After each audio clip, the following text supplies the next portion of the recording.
She fell to her knees, hands trembling as she tried to gather the scattered shards of glass across the kitchen floor.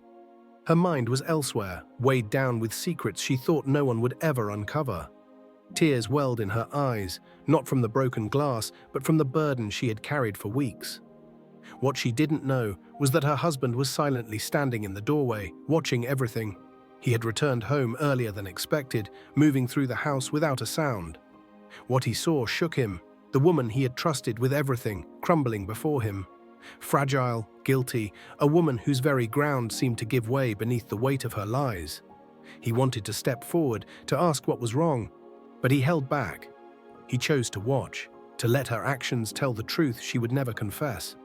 Her phone buzzed on the counter. She froze, fingers shaking as she glanced at the screen.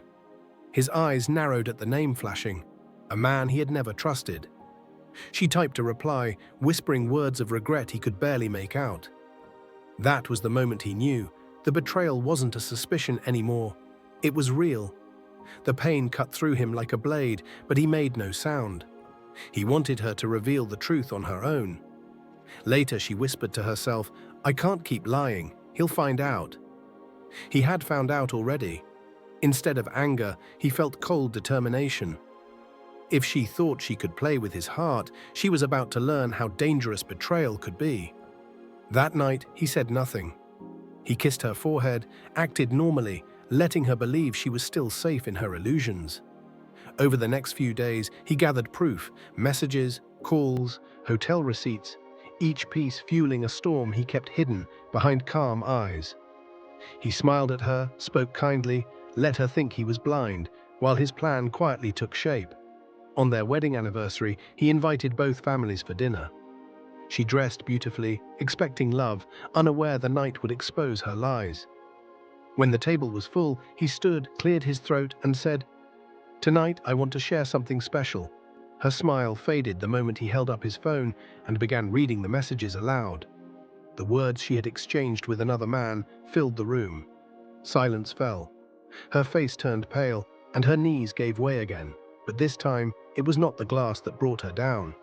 She sank to the floor in front of everyone, trembling, crying, begging.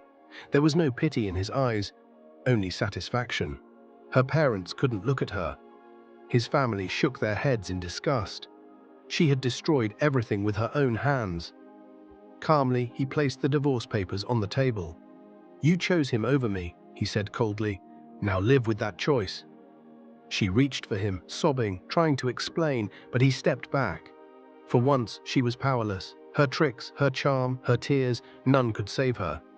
One by one, the guests left, leaving her broken and humiliated. He walked away without looking back. Her betrayal had been exposed, and his revenge was complete. Not with anger or violence, but with the truth itself. She had fallen to her knees, not knowing her husband was watching. Now she knew. He had watched, learned, and destroyed her with nothing but her own sins.